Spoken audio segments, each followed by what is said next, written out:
JW, and I'm the Tennessee Director for Appalachian Voices. I'm here to talk about the Scenic Vistas Protection Act, and I want to thank both the members who are in attendance here today for your past support with that legislation, and we look forward to continuing to work with you on those bills. I want to thank the audience for practicing your democratic rights and engaging in the democratic process and being here. And I want to thank the staff at TBC for organizing this event. It's a lot of hard work, and we appreciate you guys. You guys are great leaders for us here on the Hill. I'm here today because I love mountains. And I grew up in a log cabin that my dad built in the woods on the banks of the Tennessee River.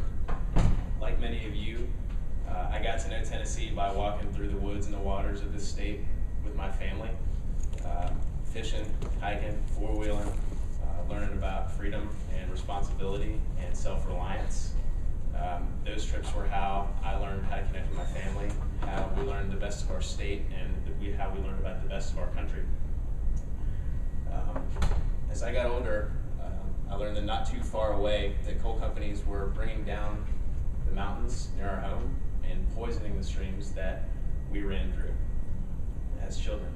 Now, I've got a little girl who will be 2 years old this month, and when I was her age, there were 500 mountains in Appalachia that are no longer standing. Since then, 2,000 miles of streams have been buried by coal waste that's full of toxic heavy metals and chemicals, and more than 125 square miles of the Cumberland Plateau have been changed irrevocably. That's why I'm here today, to ask everyone to join the efforts to pass the Scenic Vistas Protection Act that will protect our virgin ridgelines here in Tennessee. We don't have to hate coal, and we don't have to hate mining. One of my favorite writers says that in every small town and every major city in America, there should be a monument to the American coal miner who for centuries helped fire the Industrial Revolution, put a man on the moon, and build the most prosperous and big economy that the world has ever seen. For centuries, from Freighterville to the Upper Big Branch, miners have given us their tears, toil, and their lives so that we can flip a switch and see.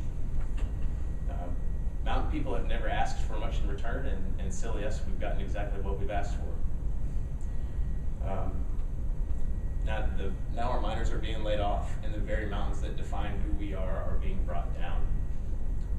These are mountains where leaders were inspired, from Johnson, Jackson, and Polk, who went on to lead America, to Dolly Parton, Elvis Presley, Duane Allman, Chet Atkins, who put these mountains into song and took them around the world. These mountains inspired the defense of some of our great military leaders, from Alvin York and Sam Carter, to the man who coined the phrase, "Damn the torpedoes, full speed ahead," Mr. David Farragut. And the mountains that inspired these great Tennesseans are now being filled with ammonium nitrate fuel oil and blasted apart.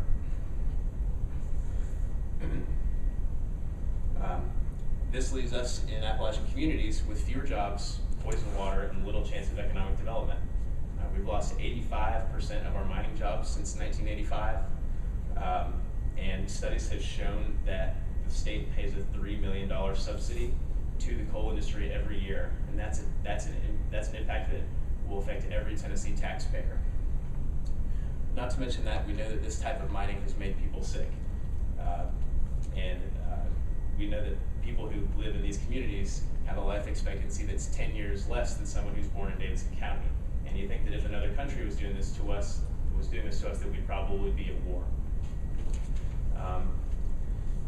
There are 21 peer-reviewed health studies that show that the people in Appalachian communities that are surrounded by mountaintop removal have an increased incidence of heart disease, lung disease, cancer, and birth defects. And I'm not a scientist, and you don't have to be a scientist to know that water runs downhill. And if they're putting coal waste into the streams in eastern Kentucky or on the Cumberland Plateau and the river's running orange, something ain't right. And finally, I believe that we strongly need to protect and respect the private property rights of the people in the state. When the Scenic Vistas bill passes, coal companies will still be able to mine coal without taking the tops off mountains. But they should know that the hearts and the lungs of the Appalachian people do not belong to a coal company. Mountain people believe that you can swing your fist however you like within an inch of our face, but any further, and that's a problem.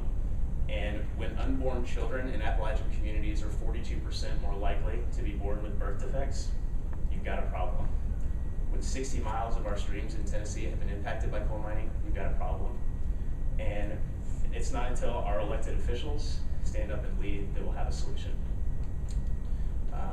If you love mountains as I do, I hope you'll join this effort to pass the Scenic Vistas legislation that protects virgin ridgelines and a mountain way life.